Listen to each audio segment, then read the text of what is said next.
Welcome to the Folktale Project. This is Dan Scholz. Today we're starting a new story, and it is a sad one. I just have to say that from the beginning.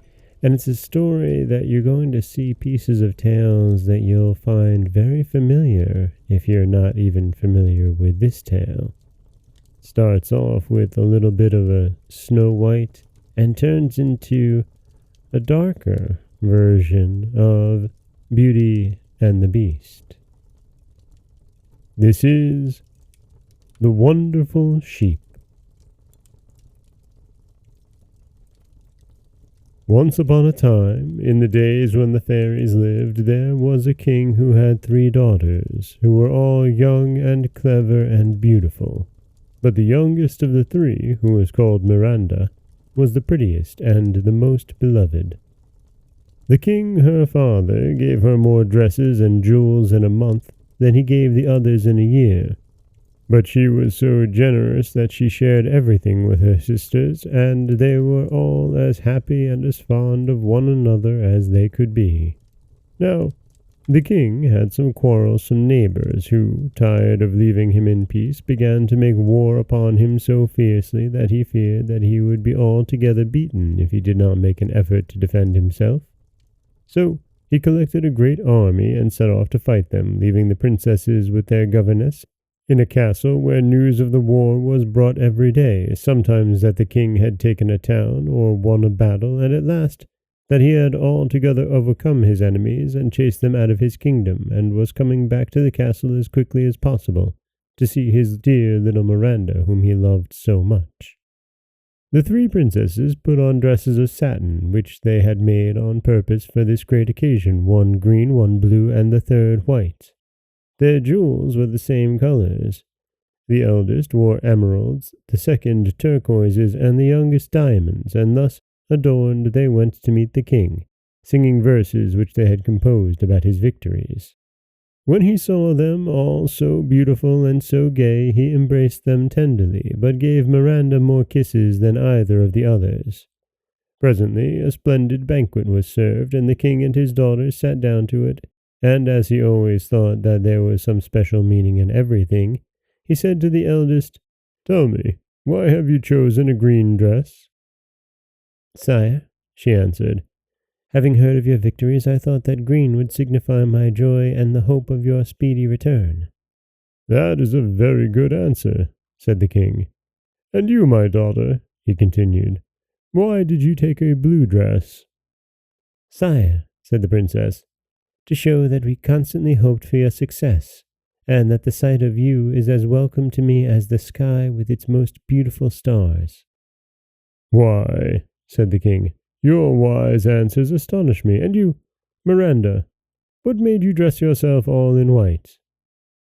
"Because, sire," she answered, "white suits me better than anything else." "What?" said the king angrily. "Was that all you thought of, vain child?" "I thought you would be pleased with me," said the princess. "That was all." The king, who loved her, was satisfied with this, and even pretended to be pleased that she had not told him all her reasons at first. "And now," said he, "as I have supped well, and it is not yet time to go to bed, tell me what you dreamed last night." The eldest said that she had dreamed that he bought her a dress, and the precious stones and gold embroidery on it were brighter than the sun. The dream of the second was that the king had bought her a spinning wheel and a distaff, that she might spin him some shirts. But the youngest said, "I dreamed that my second sister was to be married, and on her wedding day you, father, held a golden ewer and said, 'Come, Miranda, and I will hold the water that you may dip your hands in it.'" The king was very angry indeed when he heard this dream, and frowned horribly. Indeed, he made such an ugly face that everyone knew how angry he was, and he got up and went off to bed in a great hurry, but he could not forget his daughter's dream. "Does the proud girl wish to make me her slave?" he said to himself. "I am not surprised at her choosing to dress herself in white satin without a thought of me. She does not think me worthy of her consideration. but I will soon put an end to her pretensions." He rose in a fury, and although it was not yet daylight, he sent for the captain of his bodyguard, and said to him, "You have heard the Princess Miranda's dream.